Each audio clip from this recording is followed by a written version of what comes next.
Bismillahirrahmanirrahim. Assalamualaikum and a very good morning to everyone.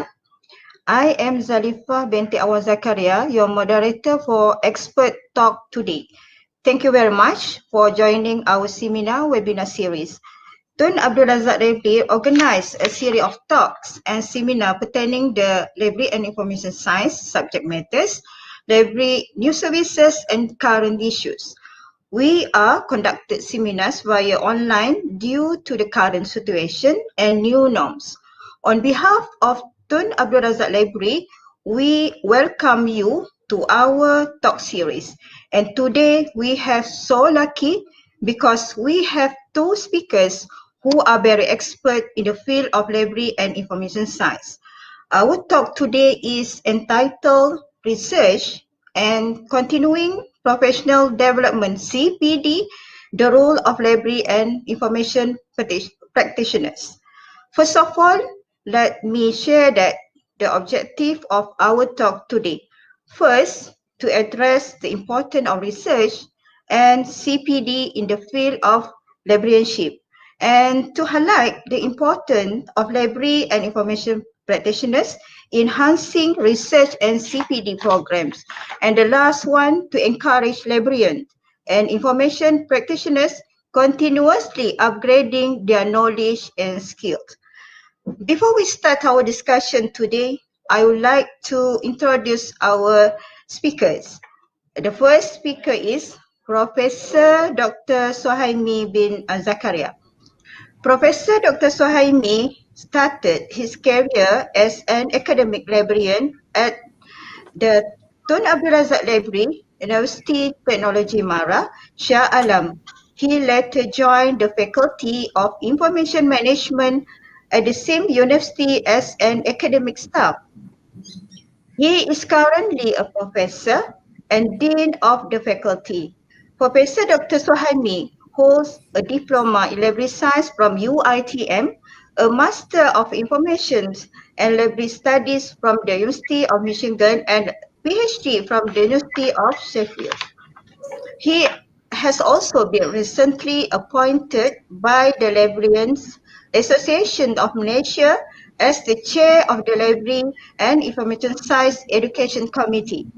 And Professor Dr. Sohaimi currently serves as a member of the editorial boards of the Digital Library Perspective and the Electronic Library International Journals. And the second speaker is Dr. Diljit Singh, former Associate Prof, Faculty of Computer Science and Information Technology, University of Malaya. Dr. Diljit Singh recently retired from the Department of Library and Information Science, University of Malaya, Kuala Lumpur. He is currently a visiting professor at the University of Philippines Development in Manila and an adjunct professor at the University of Colombo in Sri Lanka. Dr. Diljit holds a Bachelor of Science and a Diploma in Education from the University of Malaya and a Master of Science and a PhD from Florida State University. Dr. Diljit is active in Library Association at the local and international level. Dr. Diljit currently serves on the editorial board committee of three international journals, the IFLA Journal, Global Knowledge Memory and Communication, former known as Library Review, and Libri, International Journal of Libraries and Information Studies. To be specific, he is very expert in information literacy, management of libraries and information services, school libraries, and library and information science education. Okay, to all the viewers, let me start our discussion today. I have read that many articles researchers wrote about the issue pertaining the importance of research and continuing professional development, CPD, in librarianship. Basically, research is a creative and systematic work undertaken to increase the stock of knowledge, and CPD is an ongoing process aimed at monitoring and upgrading skill and knowledge of individual workers in the profession. Without further ado, I would like to invite the first speaker, Professor Sohaimi, to talk about what is or what roles of librarians can play to support the research agenda in the university. Okay, Prof? Thank you very much, Dr. Zalifah, for the introduction and for being our moderator this morning. Assalamualaikum warahmatullahi wabarakatuh, and a very good morning to all colleagues and friends who are tuning in to our program this morning, and also to my respected panelists, Dr. Diljit Singh. I am indeed very happy to be here in this online space to meet friends and colleagues whom we have not met for so long, to just share some of my thoughts regarding the topic raised by the moderator. I wish to thank the management of the Tun Abdul Razak Library, UiTM, for inviting me to this program, as well as the technical team in charge to make sure that this program runs well this morning. So to answer the question posed by Dr. Zalifah, Hello, tadi you panggil ya. Allow me to share some slides for our video.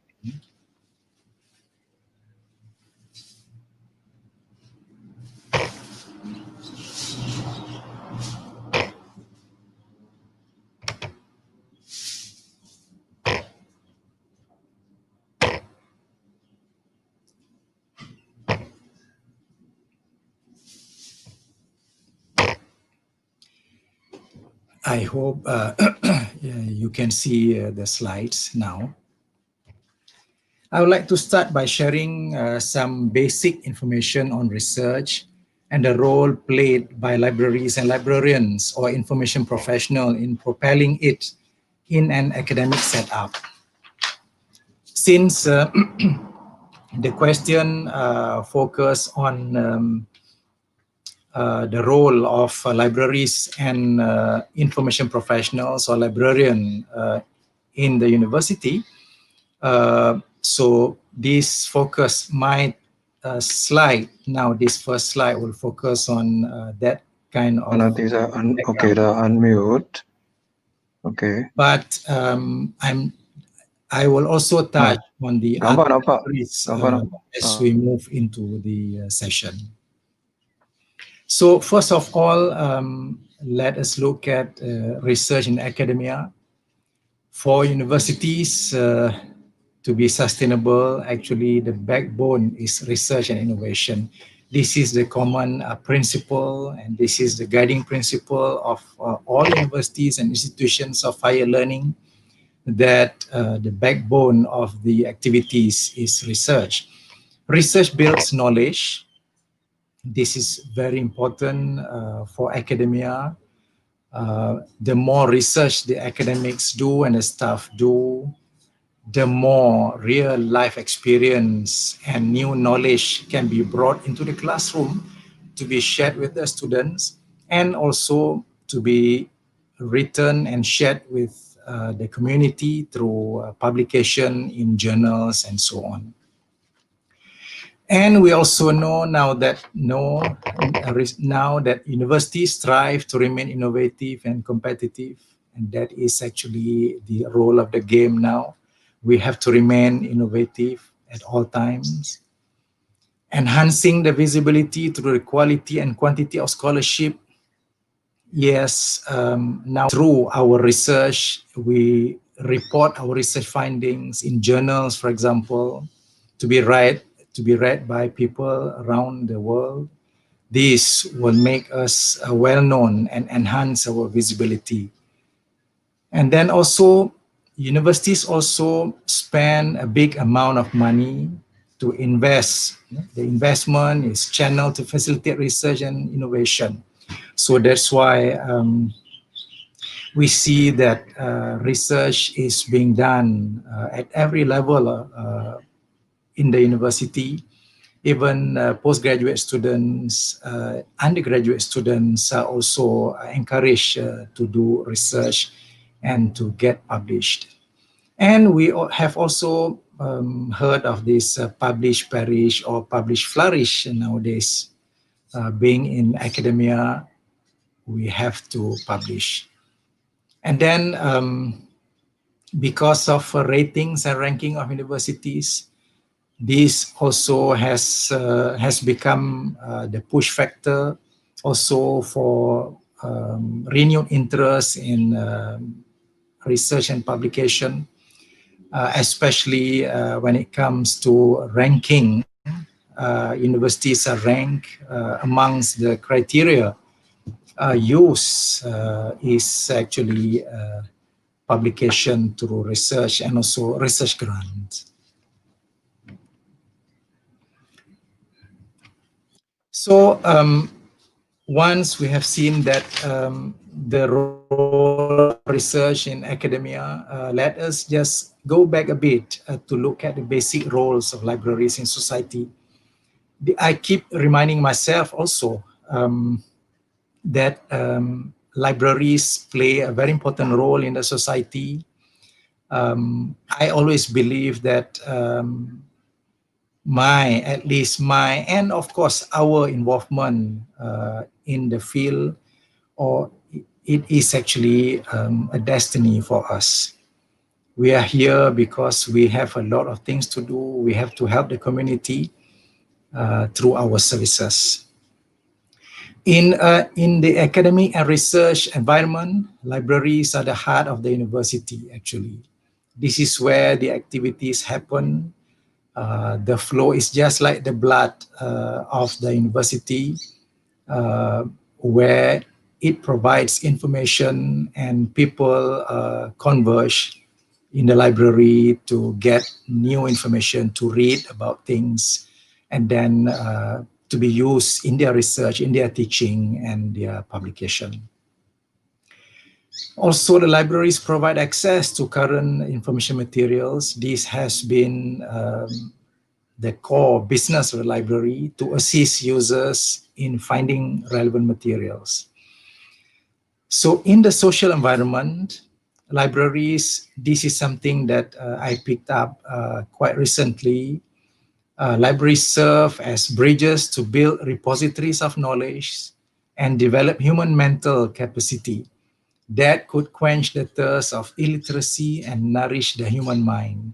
So if we look at this statement here, it tells us the amount of work we do, the passion that we have in dealing with information to help people to get the right information for them to make informed decision and to enhance their livelihood.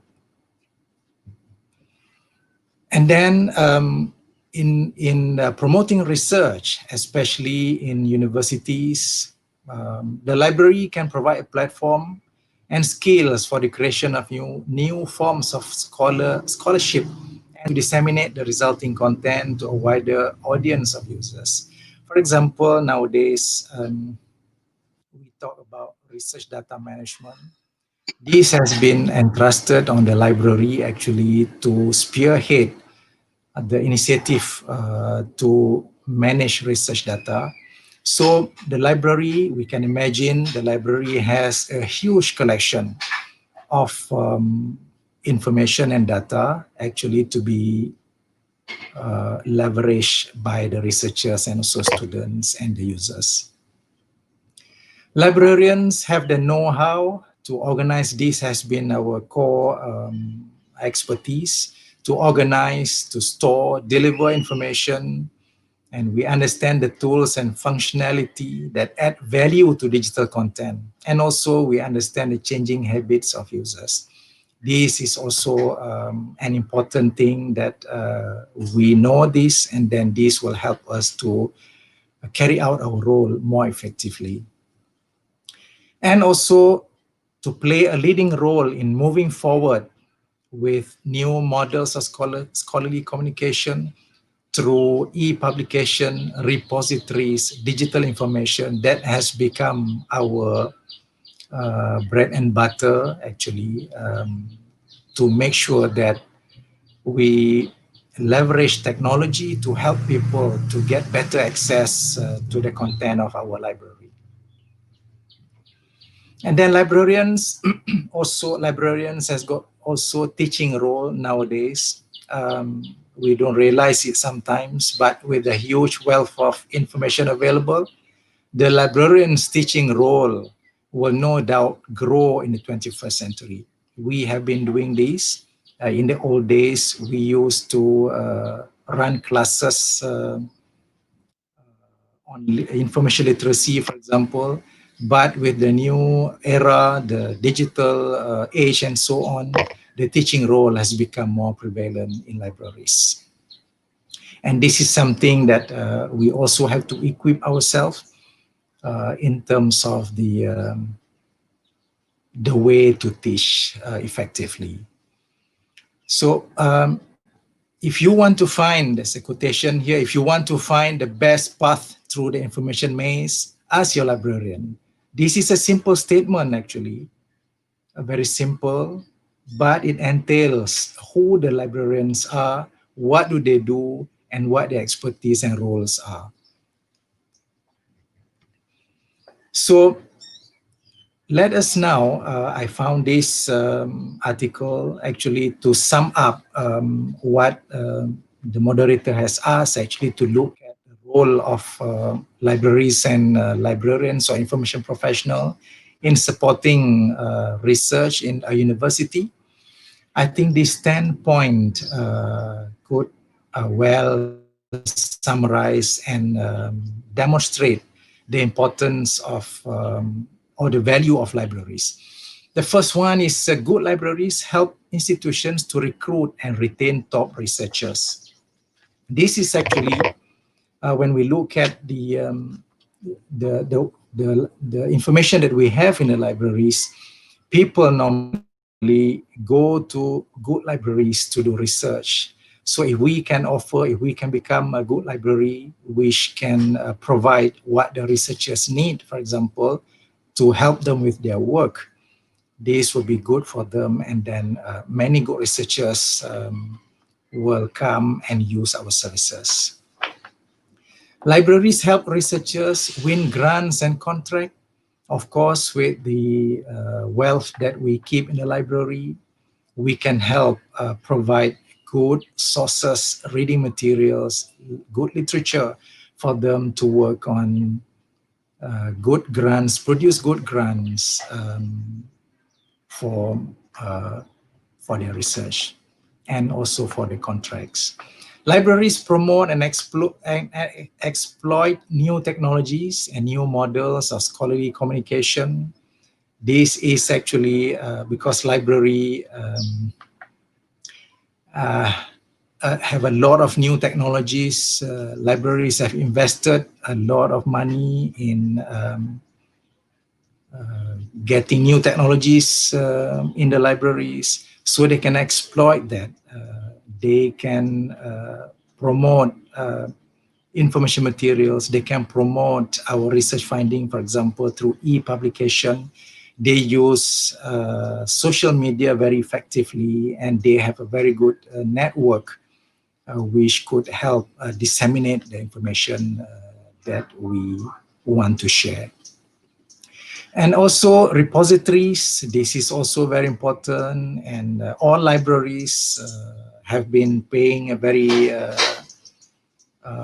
good focus on enhancing their repositories, because this is also one of the criteria to show that the library is rich with information, because repositories will help to increase the visibility of the institution and raise its research profile. Outward-facing libraries contribute to institution-wide initiative. If the library takes a central role and an unbiased way to bring together all the departments in the university to work together, spearheaded by the library to work on research, and the library becomes the focal point of researchers converging together and doing research, this will be also a good initiative to enhance research. Especially staff work in partnership with academic departments. This has been practiced in many libraries where we have subject specialists. We have liaison officers, for example, working with each academic department to be part of the research team, for example, or to work together to help research. Connecting with researchers enhances the value of the library services. Of course, if they see that the research community sees that the librarians or the library is close to them, giving support to them, this will actually motivate them to do more research and facilitate their work. Dedicated space provide a better work environment for researchers. This is about a physical space, working area. If we can provide a good space for them to work, like a mini lab in the library, this will also facilitate their work. Convenient access to high quality research content remains a key foundation for good research. And this is actually the core of the library services. We spend a lot of money in the millions to subscribe to good journals, for example, and these are all for the use of researchers and the other users. And finally, libraries are physical manifestation of the values of the academia and the scholarship. Well, in a way, we can put it that the library is a symbol of status, a symbol of civilization, the symbol of the standing, a stature of the institution. So I think with that, I stop here for a while, and I just pass this back to the moderator. Okay, thank you very much, Prof, for your ideas and your point of view. And I like your word, Prof.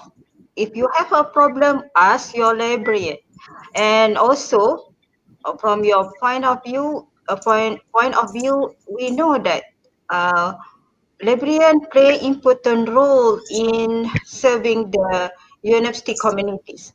For example, from your word, you mentioned that librarian can promote the research and also the role of a librarian in terms of increase the visibility of research output.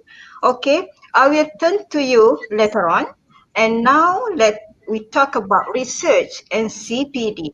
Dr. Diljit. Okay, Dr. Diljit? Yep. Can you hear me now? Okay. All right, good. Okay. And Dr. Diljit, could you please explain that what is the concept of research and also what is the concept of CPD in the field of librarianship? And another question, and how do the librarian be involved in CPD programs in upgrading their careers? Okay, Dr. Diljit, I Thank pass you. to you. Good morning, Dr. Zalifah and Prof. Sohaimi. I apologize for the technical problem earlier.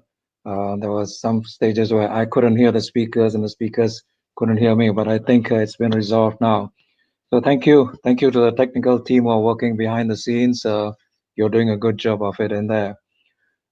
Before I respond to that question, I want to thank the organizers for inviting me to this forum. I think it's wonderful to be able to share ideas at the same time, to be able to learn from eminent people like Prof. Sohaimi as well as Dr. Zalifah, who has a lot of experience. And hopefully towards the end, there will be opportunity for interaction with the audience too. So I think this is a good opportunity to share as well as to learn from others in there. Coming back to your question, Dr. Zalifah, what is research and what is continuing professional development? I think there are many definitions of research, and I will not go into them in one by one. But in a very simple form, research is basically a systematic investigation leading to new knowledge, new theories, new ways of understanding things. Basically, something that we did not know before, as a result of research, we're now able to understand or know it better in there. So that in very simple terms is what research is all about. And the research can be at various levels. You've got research that is being done at the high school level, at the secondary school level, and you've got research that is being done at the PhD level and even at the postdoctoral levels. So research can take many, many forms of it in there. It can be at various levels in there. But basically, as long as we approach it systematically, as long as we find out something that we did not know before, something that we did not understand before, that can be taken to be a various form of research. Now, the requirements for research would, of course, vary. Certainly, if you're doing something very simple, basic research, it would not be acceptable at the PhD level. On the other hand, we don't expect a high school student or secondary school student or even an undergraduate to be doing the level of research that is being done at the PhD. So research can take various forms in that. And I think research is being done in libraries in many forms. Many libraries collect data, in terms of how many users came into the library, how many questions were answered, how many books were bought, how many databases were subscribed to, and so on. Data is being collected. All we need is a little bit of analysis beyond that to find some meaning to it in there, something that we did not know about before. For example, if you collect data about the number of users who are coming into the library, that's data collection. But if you go on a bit further and find out what did they come into the library for? Did they come to speak to a librarian? Did they come to get some advice? Did they come to borrow a book? Did they come to find something which they did not know before? Well, that would constitute research, perhaps at a very basic level, at a very elementary level in there. So research is not something that is on something that is very high and complex. It can be done by librarians with even the basic qualification that you have in there. What we're trying to do in research is to investigate a problem or an issue or a concern that we have. For example, many libraries are now stating that the number of people who are coming into the library is going down because they feel they can find a lot of information on the internet, or they can find it on social media from their friends or in other ways. So the number of users who are coming into the library is going down. Is that true? Well, that's a question that we have to answer. And if it is true, why? Is it really true that they can find the information on the internet or from their friends that they don't need to come to the library? Or is there some other reason for it in there? We don't know. So this could well be a simple form of research in terms of finding out what the users are looking for, whether they are able to get what they want in a satisfactory manner, and so on. Just before this, Prof. Sohaimi gave a wonderful list of reasons why people come to the library, what the services the library can offer. How many of our users are actually using those services, the 10 that Prof. Sohaimi listed? Well, that could well be a form of research that we are doing in terms of finding out why are the users coming to the library, and the other side of it, why are people not coming to the library? I mean, any library, whether it is in a university or a public library or a school library or a special library, you'll find that some people come to the library and some people don't. Well, why? Why is it some people don't come to the library? That could well be a form of research that somebody could do in there. So there are many issues that we can actually look at in terms of the library that we want to do research on. We could look at the users, who are the users, who are the non-users, why are they using, why are they not using. We could look at the services, we could look at the reference surveys, we could look at the circulation surveys, we could look at many other services that the libraries offer, which are being used, which are not being used. And those that are being used, are they satisfied with the usage of it? Are they satisfied with the services being provided? If they're not using them, why are they not using them? Well, those are things that we want to be able to find out. We can do research on the collections. Many libraries have got huge collections of books and other materials that have been accumulated over the years. What percentage of them are being used? Why are the others not being used? Is it because they are outdated, they are no longer needed, or is there some other reason for it in there? Or they cannot find the thing, or some other reasons that go into it in there? Again, open to research, open to finding out reasons for it in there.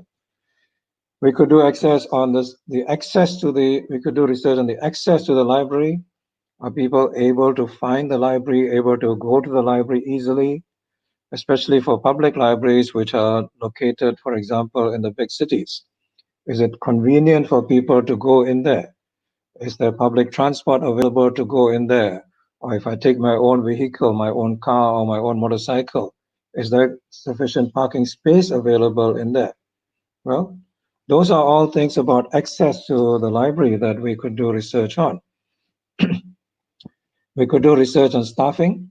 The staff that we have in the library, are they sufficient? Are they well trained? Do they need any additional training? And so on. Again, many areas that are open to research that basically we want to find new knowledge about something that we do not know. And that last point brings me to the next topic, the next subtopic that you asked about, Dr. Zalifah, in terms of continuing professional development, or CDP for short. Well, CDP basically is learning beyond the post-qualification stage till the end of your career. So once you graduate, whether it is with a diploma or whether it is with a bachelor's degree or a master's degree, you start working in a library. You're going to be working for 20, 30, maybe 40 years before you retire. The knowledge that you acquire when you were as a student is going to be need to be updated as we move along in our career. Well, where are we learning? How are we learning the things that we need to learn? That, in simple form, is continuing professional development, CPD. The learning beyond the post-qualification stage that we need for our work, and which goes on until we retire. And for some people, they never really retire. They still carry on being active in there.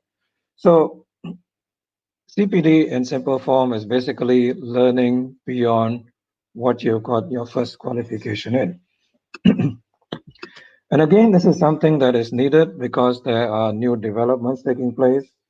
We are all familiar with new developments in technology.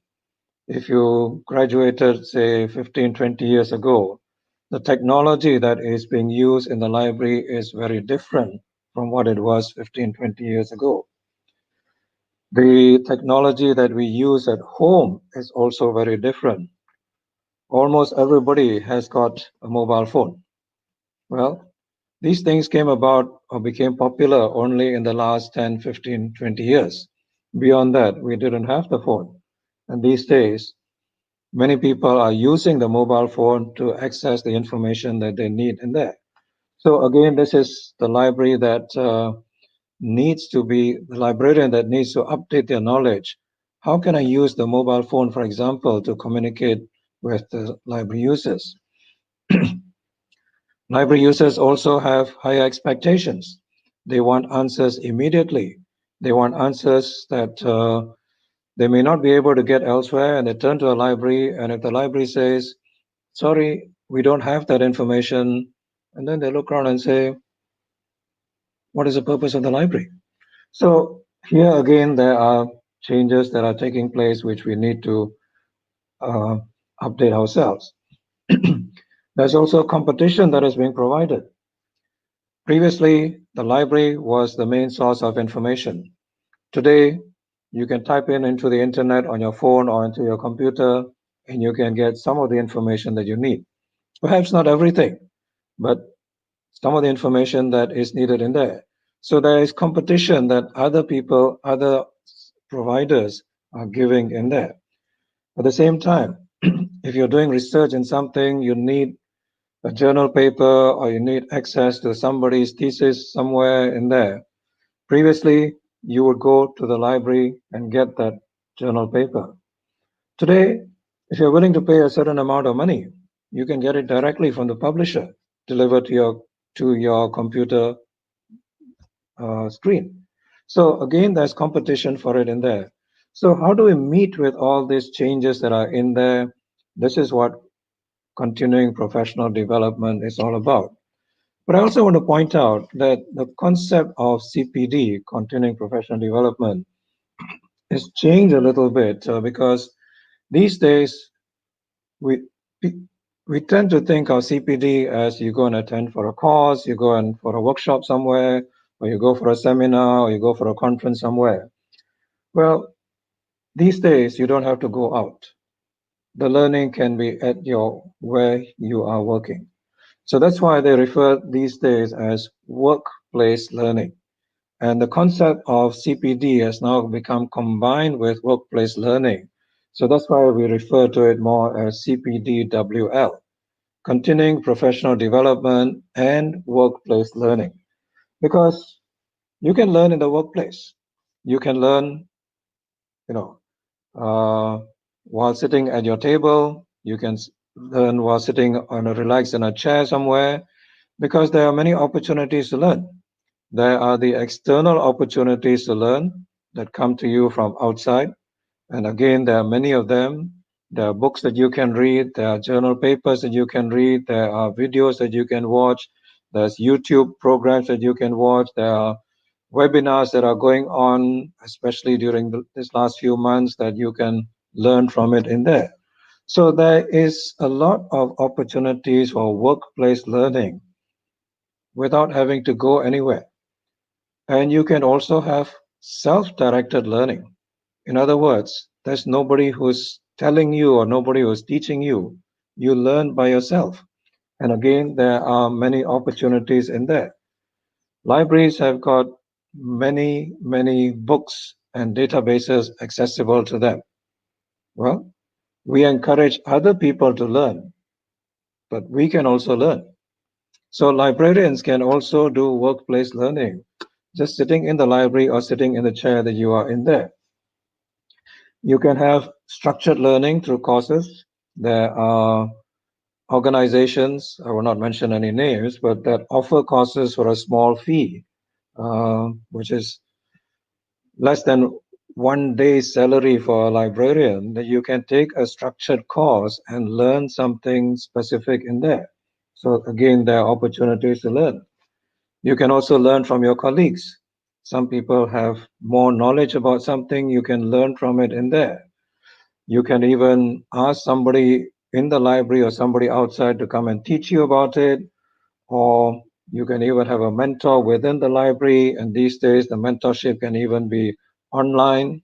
So workplace learning can take place anywhere at any time.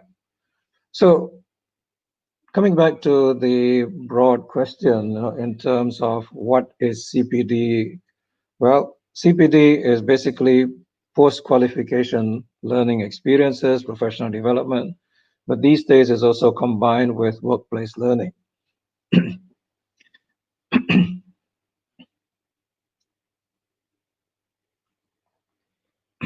Excuse me. And to address the second part of your question in terms of how can librarians be involved with continuing professional development and workplace learning, I think there are many opportunities that are available. You can have the self-directed learning which you yourself determine what is it that you want to. So it doesn't depend on a seminar or a course or a workshop that you attend outside, where somebody else determines what you're supposed to learn.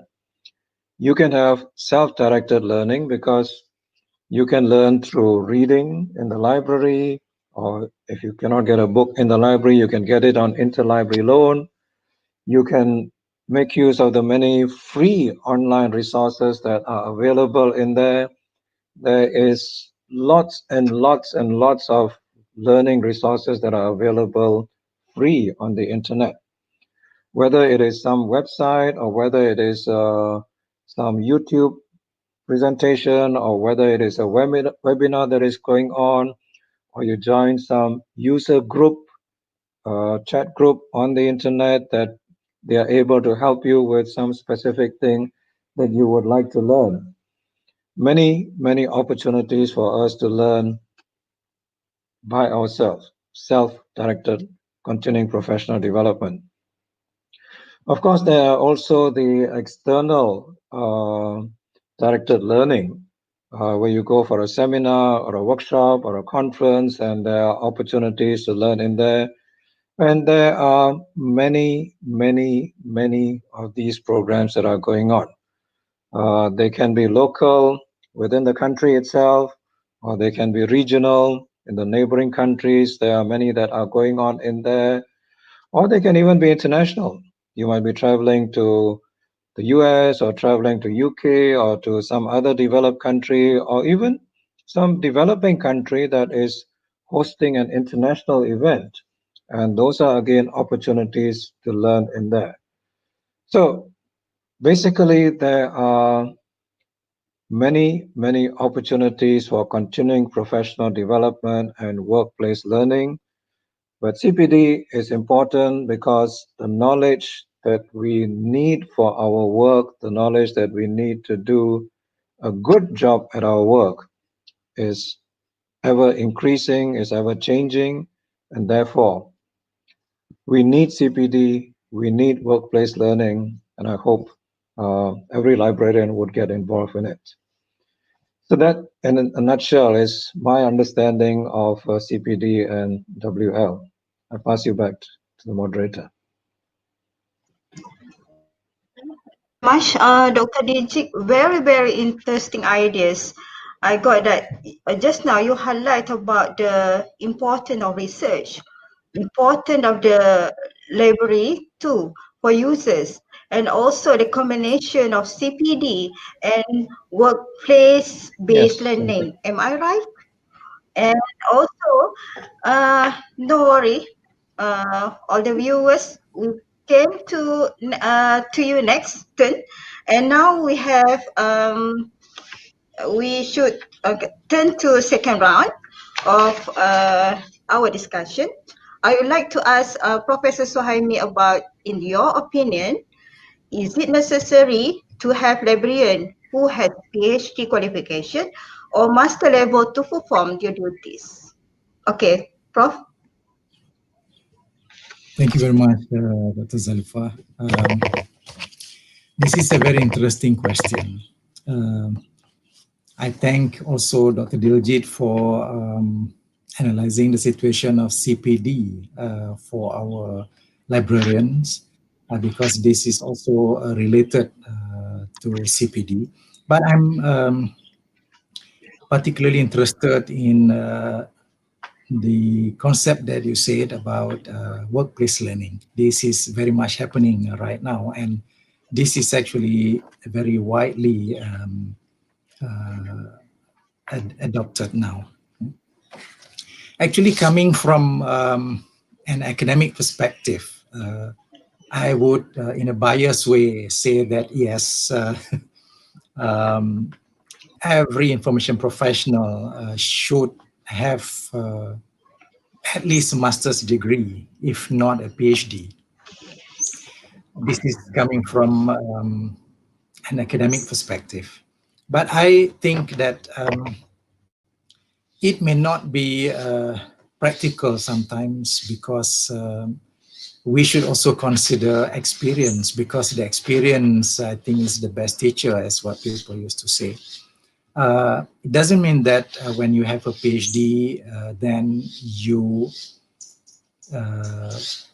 have to stop learning. But To have a PhD actually is actually an ability to see things in a more focused way, doing research especially. In what Dr. Diljit has said, there are a lot of research opportunities around us. Even in our workplace, there are a lot of things, if we see, we can turn them into research. As long as we have questions around what is happening around us, that can be turned into a research. But I believe that even though I say that I would like to see that librarians at least have a master's degree or to go for a PhD degree. But I think what is important, I think, is to have a core group, to have a core group at least with PhD in the library. It would be important because, as what I said in the first round just now, looking at the tasks or the challenges facing us with the abundance of information, and also the technology, and also the need of people doing research and so on. I think we need to have at least a core group, I believe, especially in research or an academic library. If we were to work together with researchers, for example, we need to at least be on the same level playing field. So we need to be able to appreciate and to understand research, then we can work together in the team or to advise the researchers from our perspective in terms of providing information and data, for example. And nowadays, I've also seen some situation where the libraries are given more responsibilities in terms of handling when it comes to data, for example. Like now, when we're talking about ranking or rating of universities, focus have been put on publication and also research, so on. Some libraries have been given the responsibility to be part of the research governance of the university. Some have also been given the task to scrutinize and validate publication produced by the university community. So by performing those tasks, I believe that it is naturally important that we have to have some skills in doing research, and if possible, through a formalized training of doing research through a PhD program. And then also some libraries are being entrusted to become the keeper of data for the university. I know a few big academic libraries are doing that. Anything that is related to the intellectual capital of the university is deposited in the library, and then these will have to be managed. And then we can just imagine the amount of data and information that we have. And also there's also the initiative, as what I said, research data management. This is beginning to be intensified. Some journals, especially the Q1, Q2 journals, are asking for research data to be submitted to ensure the quality, to enhance the quality, the originality of the research. So since research grant is normally given to researchers from public fund, there has also been calls for the data that is collected by researchers to be kept and managed by the library for future use. So by looking at the task that is facing librarians nowadays, it is naturally that librarians upgrade themselves to better perform the job entrusted on them. And it is also crucial for librarians to keep abreast of the development, as what Dr. Diljit said, like what we have learned in the library school or at the university will be very fast changing and becomes obsolete very fast. So what happens in the working world is entirely different. So there are a lot of developments happening on a daily basis as far as technology is concerned. So it is very important to be in the front line of the information services. I believe that it's natural that librarians embark on this continuing education initiative. And then when we talk about continuing education to enhance opportunities to enhance knowledge, like what Dr. Diljit has elaborated. In fact, if we see nowadays, I think starting from 1996, if I'm not mistaken, since the Education Act was changed, access to higher education has been very wide open for us. An interesting concept is what Dr. Diljit has said about workplace learning. This is very true. We have also experienced that in the faculty, especially amongst PhD students, especially those from overseas. When they register to do their PhD with us, sometimes they just cannot afford to leave their workplace. And then we need to somehow try to accommodate their requirements.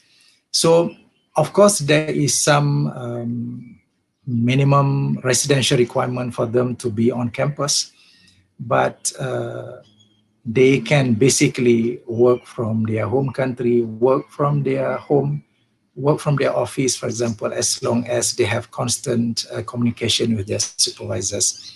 And with the technology now that we're using, I think that is not a difficult thing to do. In another part is actually like attending courses. This is also important.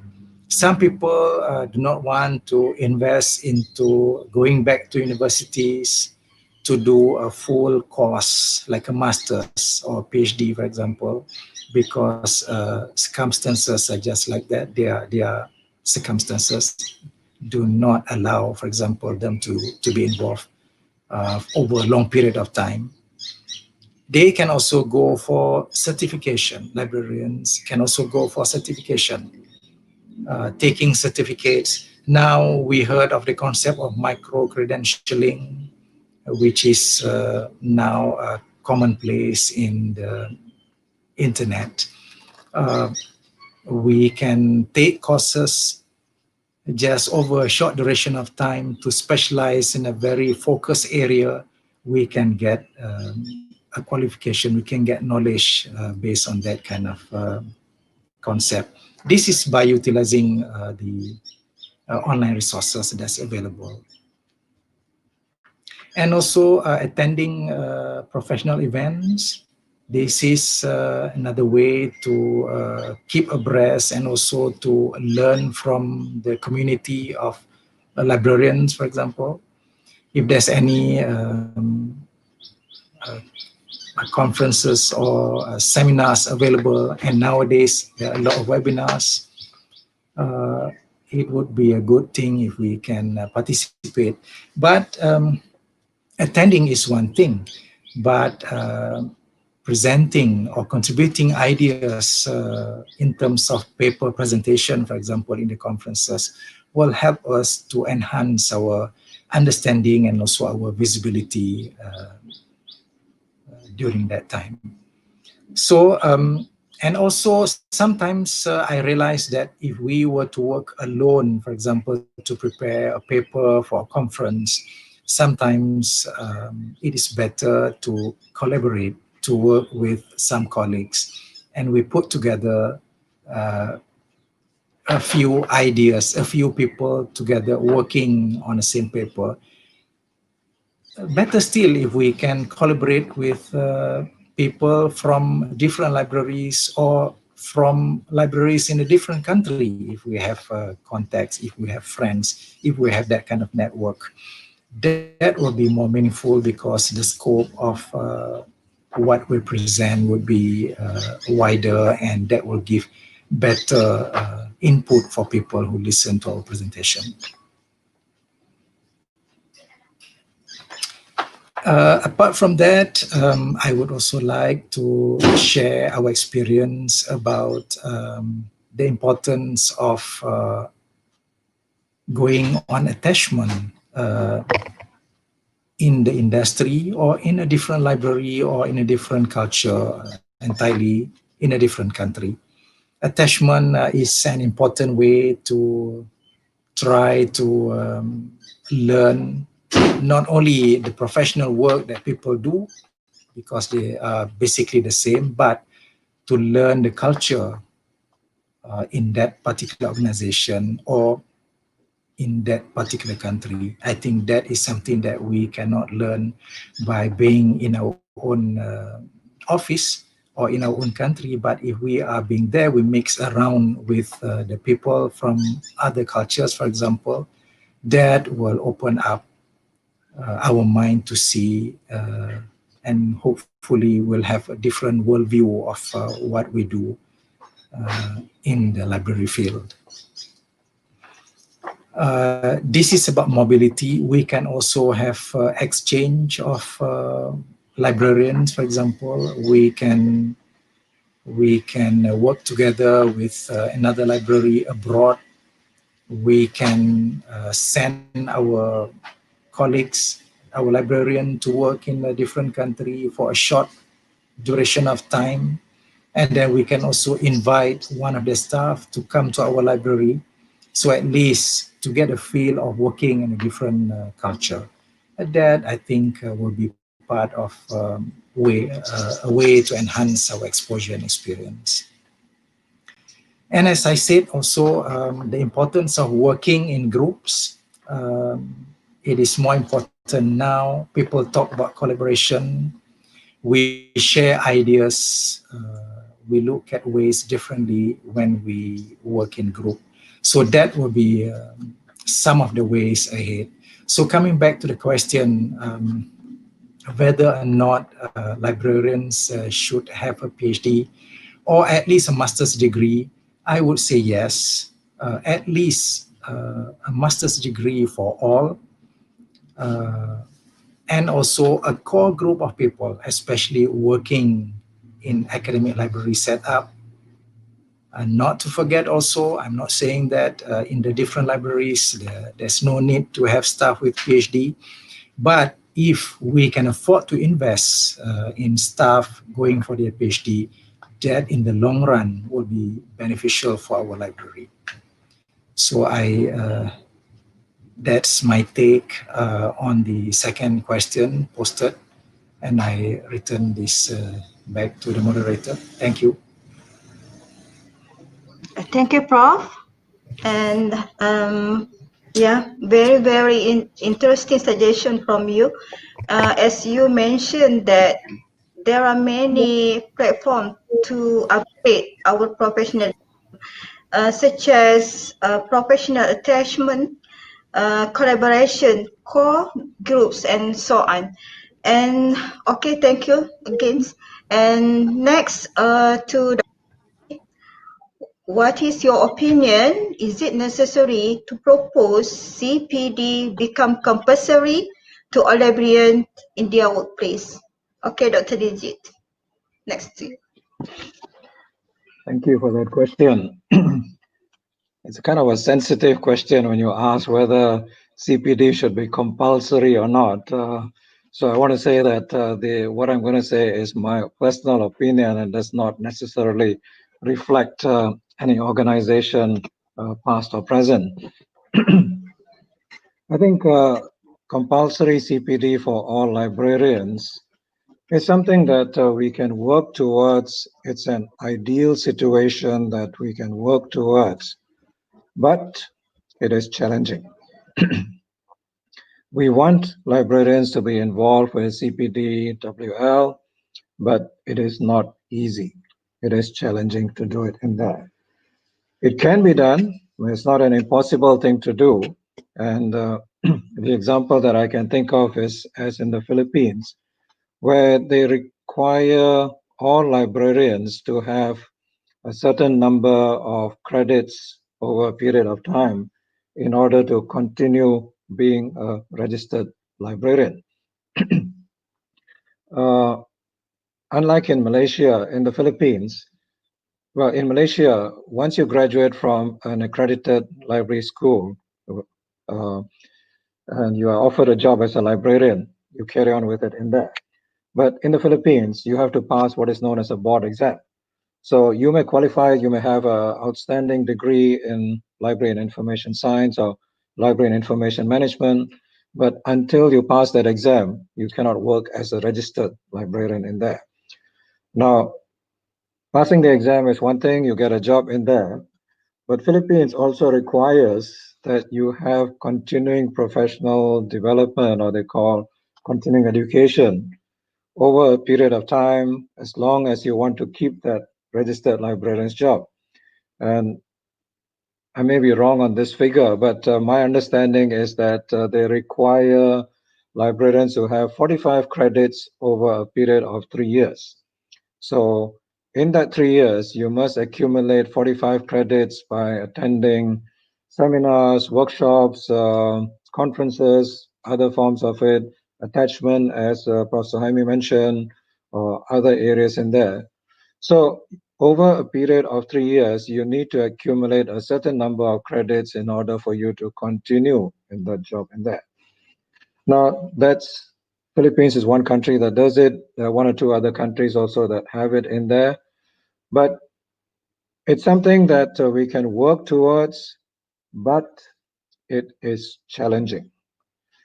And I'll discuss with you what are some of the challenges if we want to make CPD WL compulsory for librarians in there.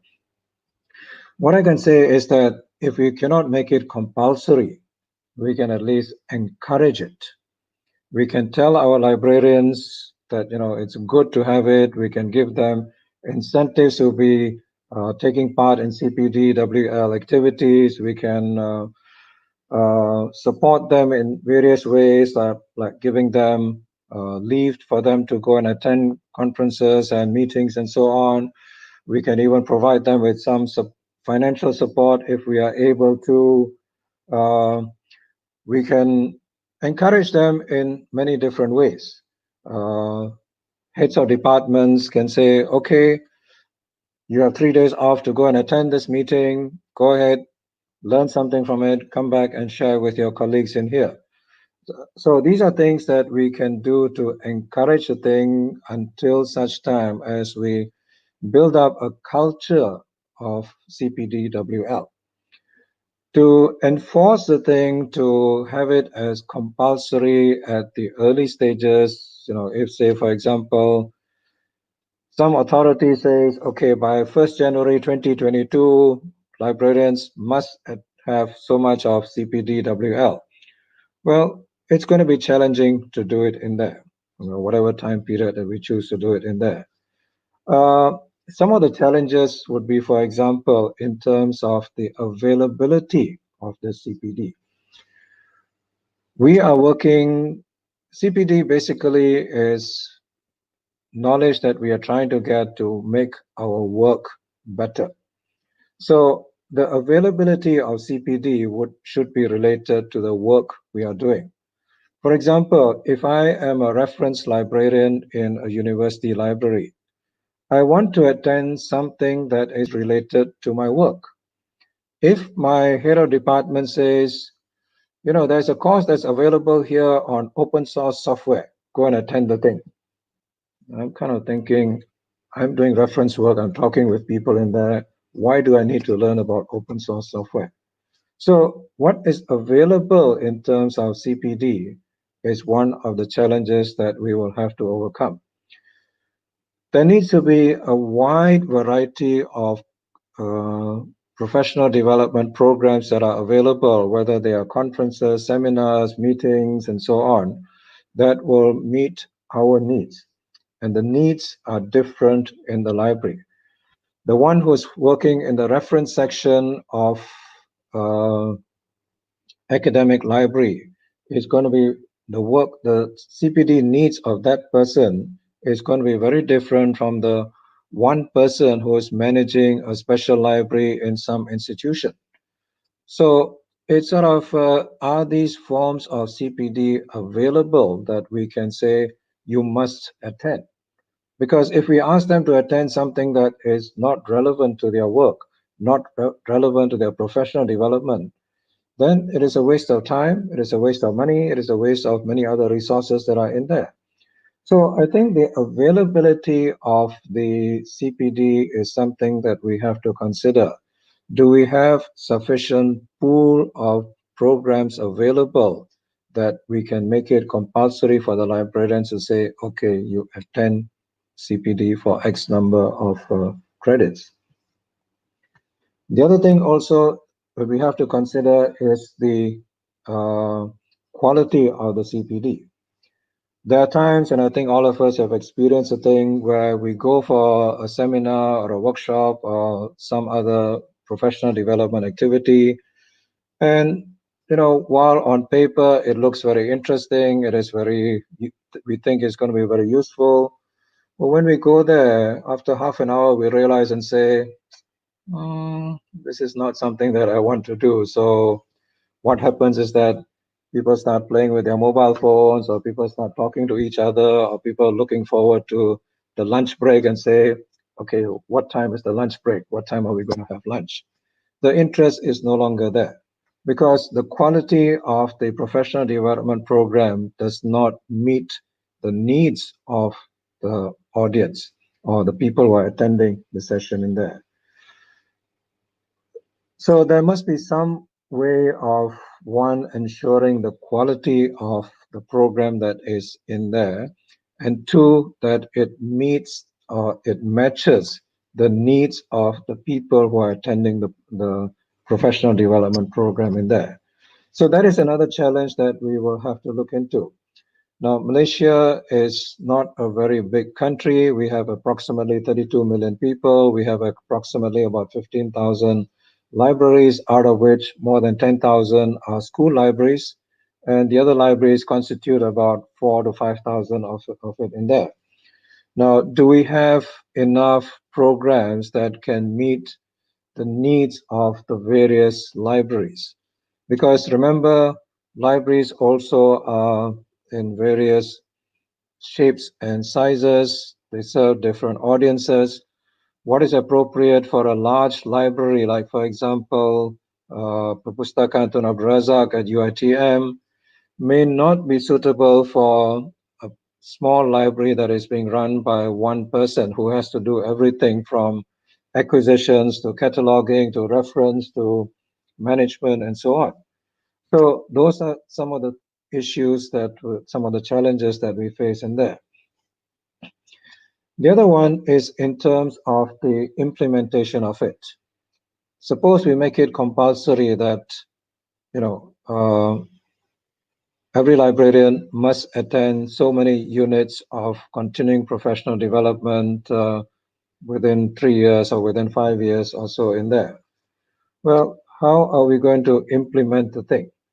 There are those people who require very high level courses. For example, if you are the chief librarian or the manager of the library, or you are the deputy chief librarian, your requirements are going to be very different from somebody who has just graduated and is working in the circulation department, or is working in the reference department, or in the technology department in there. So how do we implement the thing so that everyone has the same type of professional development opportunity in there? Who is going to be offering those courses in there? We cannot expect the universities, which of course Sohaimi mentioned, they are already overloaded, because not only they have to teach, they have to do research, they have to worry about publications, they have to worry about many other things in there. So who is going to be organizing, who is going to be conducting this professional development programs that we want to do it in there? And then we also need to look at it in terms of the monitoring of it. Who's going to keep track in terms of how many units of professional development you have attended, what was the quality of it, what was the outcome of it in there? Because going for the professional development programs, making it compulsory and say you must attend so many credits or you must attend so many hours of it in there is one thing.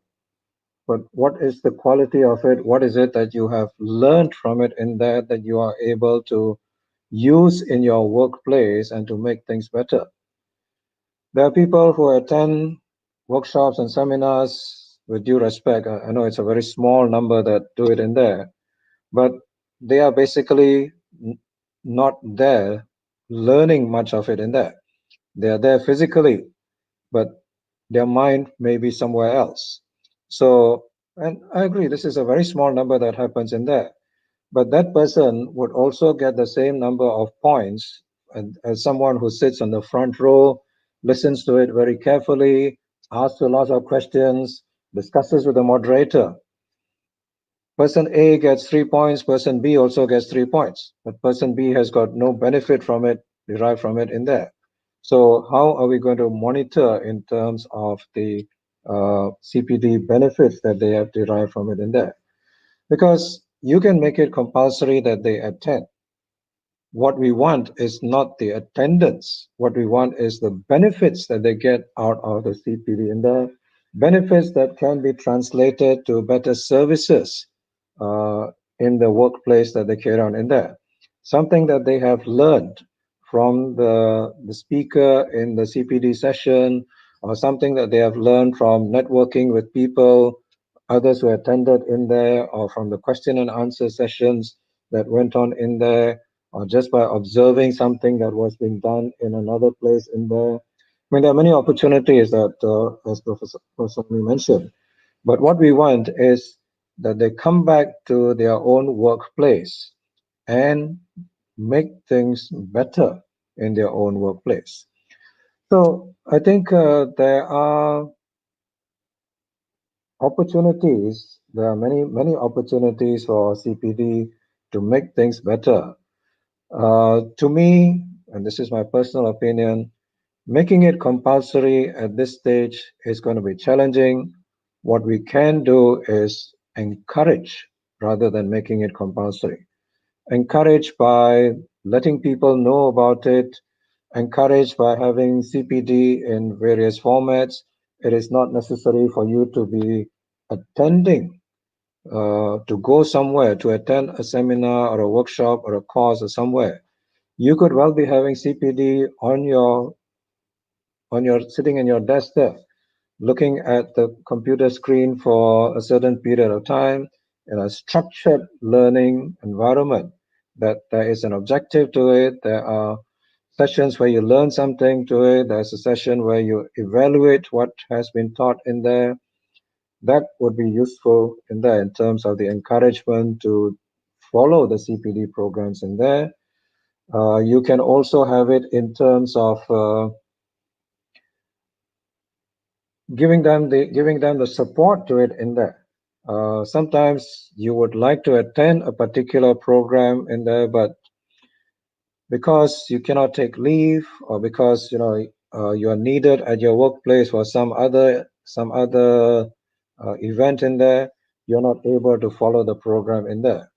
Well, In these days, there are opportunities, there are recorded programs that you can follow, there are many opportunities in there. So I think if we expand the concept of CPD to include workplace learning and some other forms of learning that you can there, that it is documented, that it is structured, that it is, you can show that it has been of benefit to you by bringing about some benefits to the place that you work in, then yes, we can certainly encourage. I mean, certainly I would like to see a culture of CPD in our libraries taking place. But to make it compulsory will be challenging. I'm not saying it cannot be done. There are some things that we have to think through, that we have to overcome in there before we can make it in there. But to me, what can be done is encouragement. Encourage all librarians to be involved with CPD and WL. I'll pass you back, Dr. Zalifah. Okay, thank you, Doctor. And for all the viewers, before we continue our discussion, our last discussion actually, we have a special promo from UiTM Library, which is PTAR Mobile Apps. Actually, PTAR Mobile Apps is an application for open and distance learning.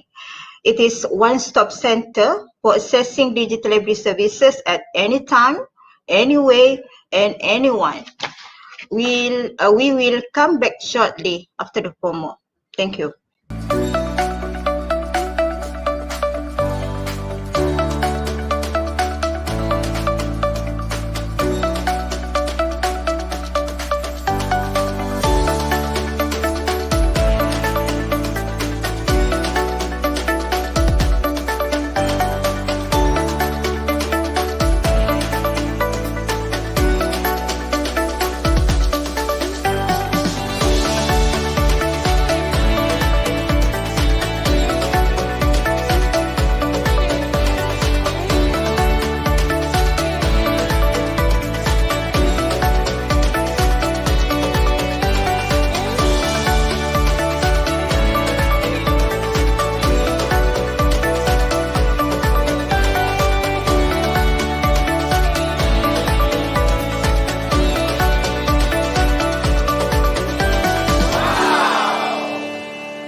Okay, thank you to all viewers, Prof and Dr. Diljit.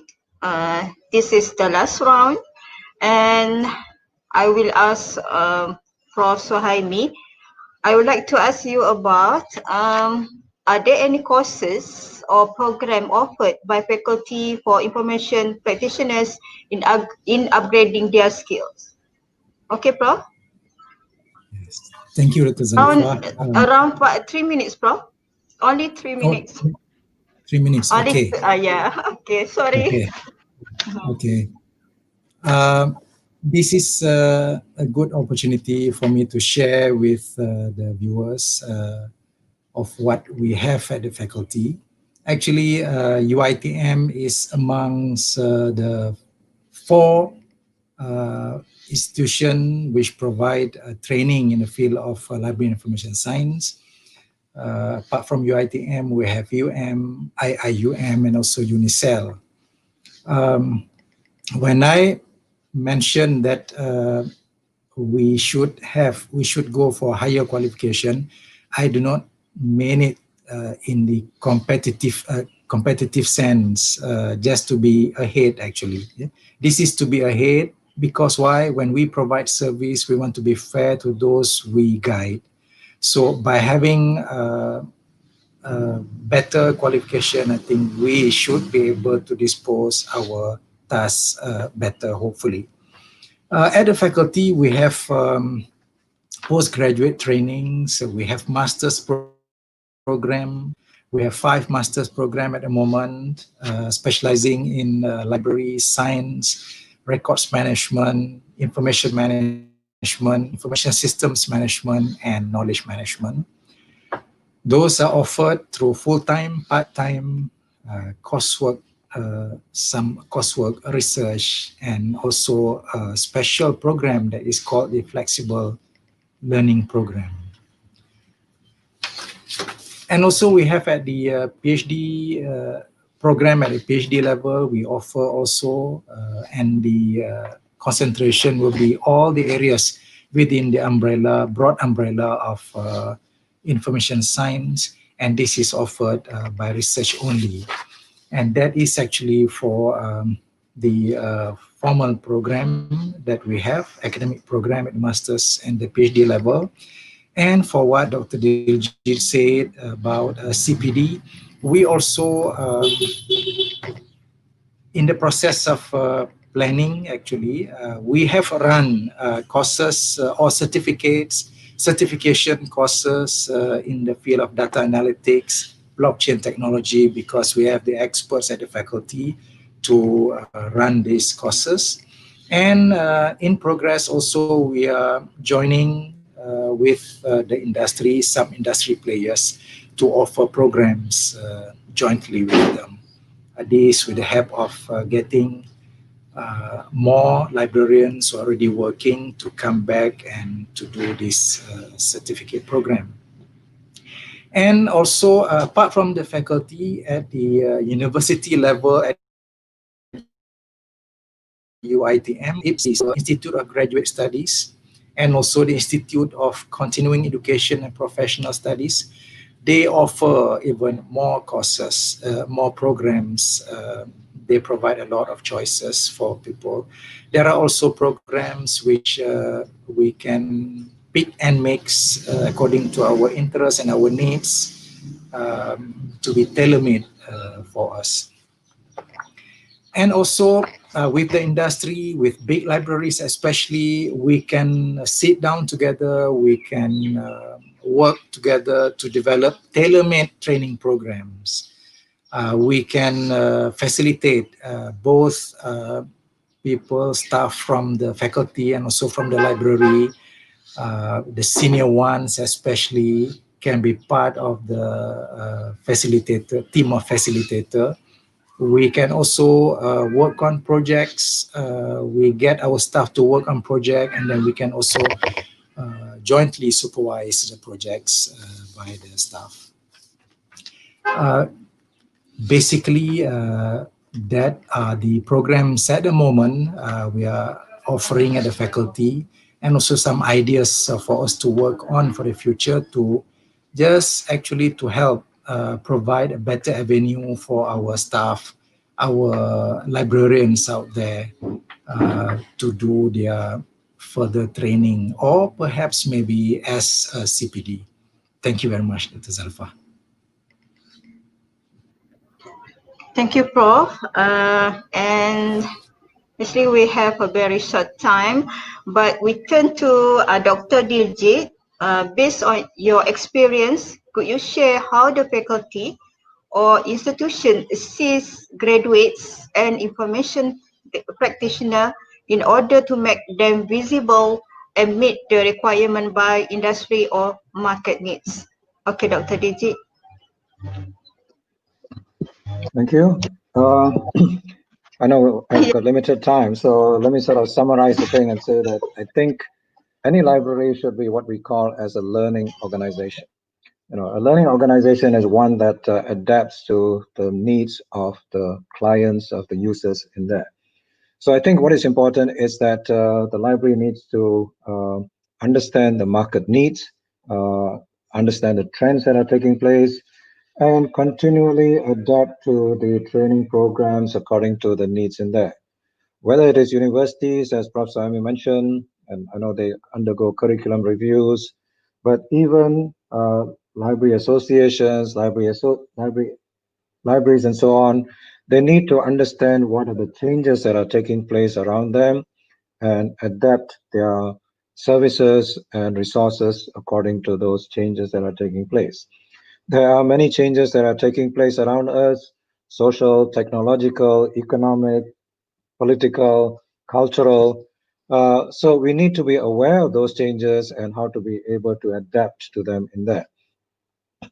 One of the changes that has been talked about a lot is the Industry 4.0 or IR 4.0, where there is many of the things are being taken over by automation and by the technologies in there. We are so used to going into a library and meeting with a person in there to answer our questions. When we go in there, we have some problem, we want to get some specific information, we go to a reference librarian.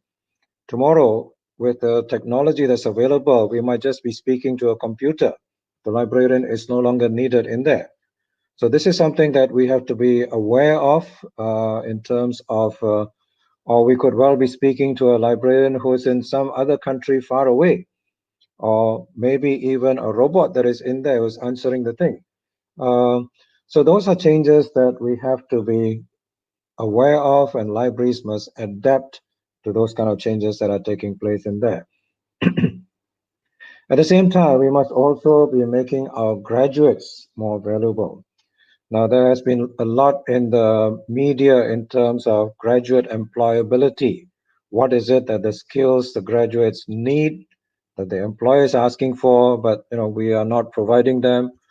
Well, this is where CPD comes in. If we are not able to provide the graduates at the graduation point, perhaps CPD can provide them with the skills that they need in terms of being successful in the workplace in there.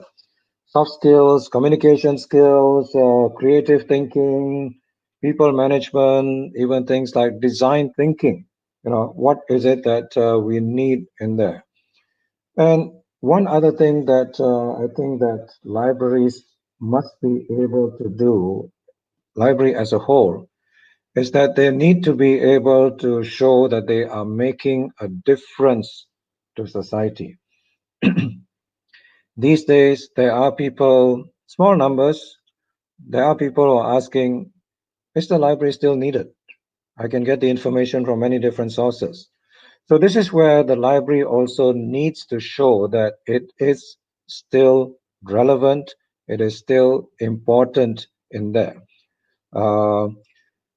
If we continue in the traditional ways of providing the services, people will say, oh, I can get that information elsewhere.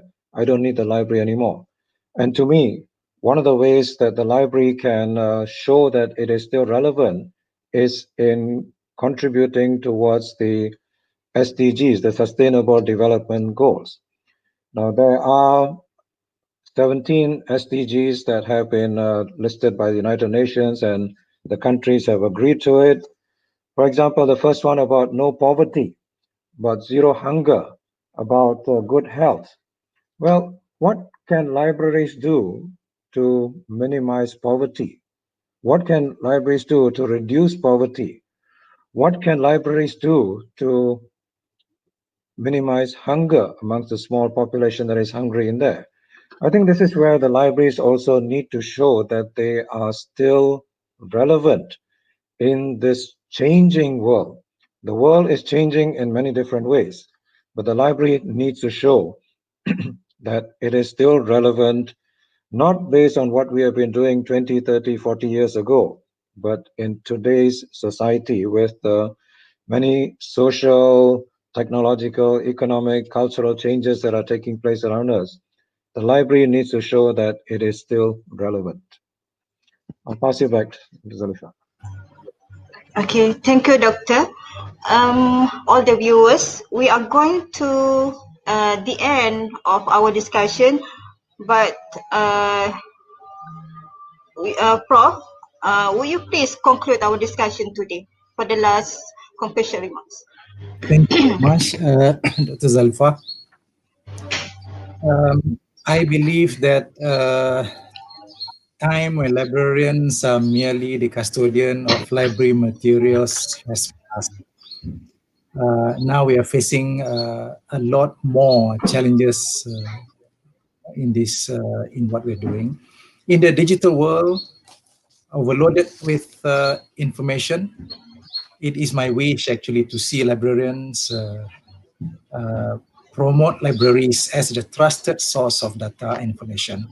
I think we need to bring back the glory as the main libraries as the main, but now trusted source, because we understand that we are dealing with fake news now every now and then, or almost everywhere. People talking about fake news, because it's so easy to pass information in this new digital way. So I hope we will all strive to promote our libraries as the trusted source of information. And of course, the top priority to me still is the continuous knowledge enhancements of ourselves as librarians, so as for us to be in the driver's seat, to, as what Dr. Diljit say, to influence, to move the society towards a better progress. So I think, as a conclusion, I would like to say that. Thank you very much. Thank you, Prof. And for Dr. Diljit, any suggestion from you in terms of enhanced CCPD programs? Well, I think there are many things that we can consider.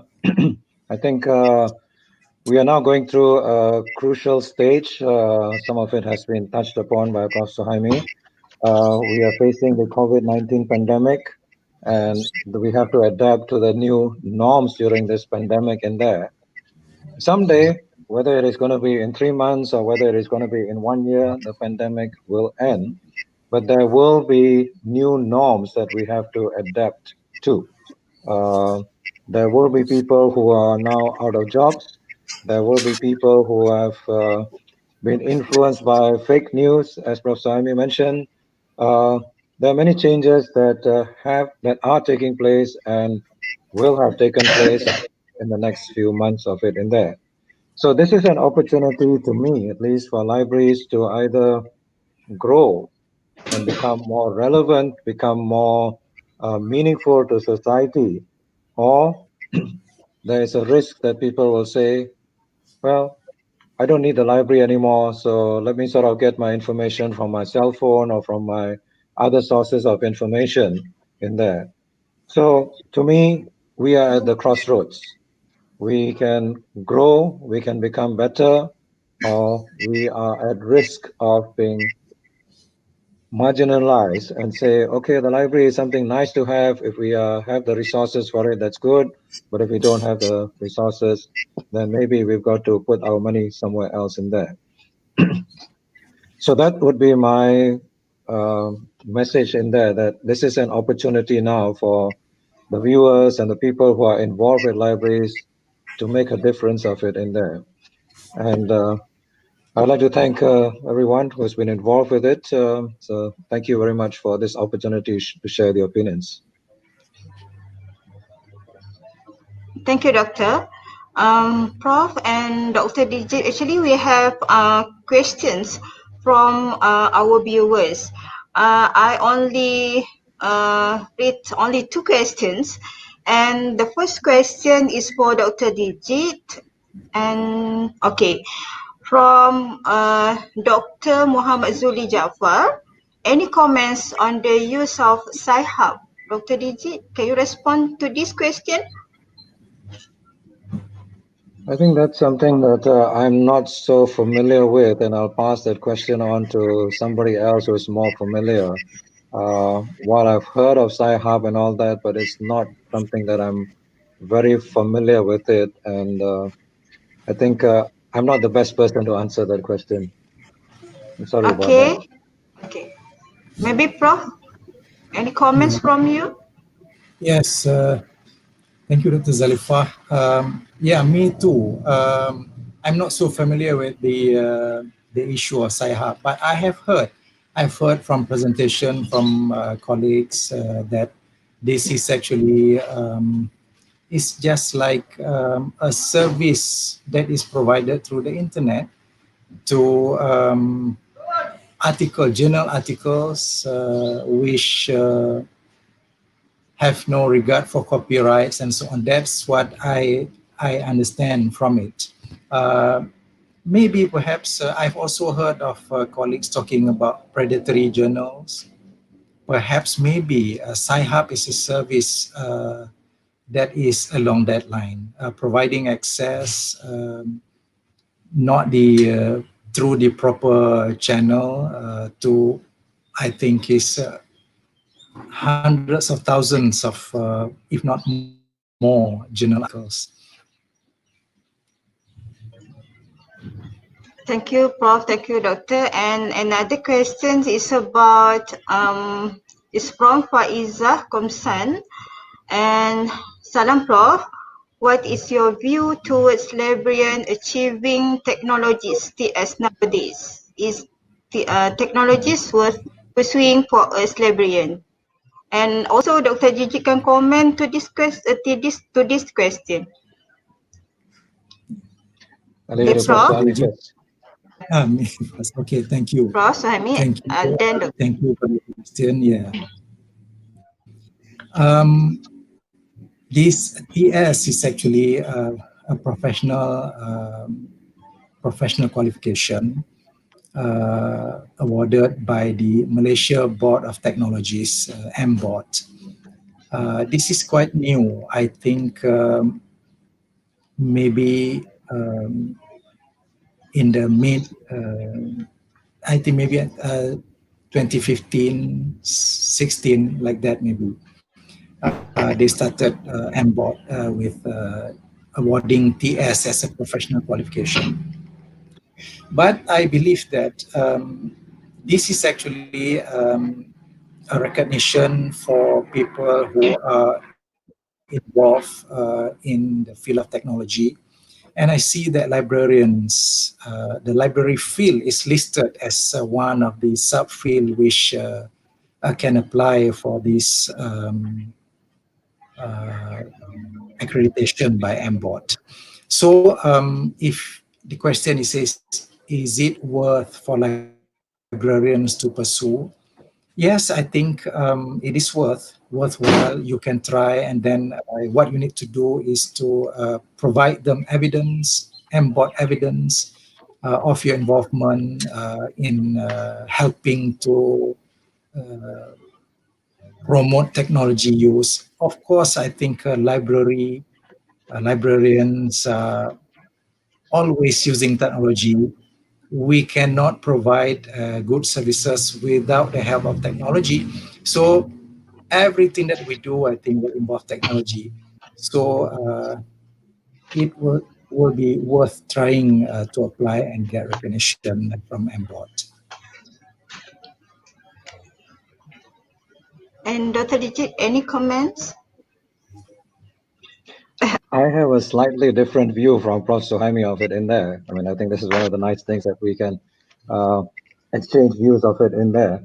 To me, the library is a service organization, and the technology is just a tool that we use to provide the service in there.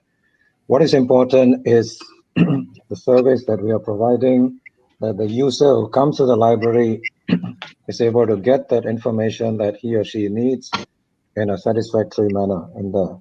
So whether the person who is providing it has a TS or doesn't have a TS, doesn't matter. Just as I go into the library, I want the information to be given to me.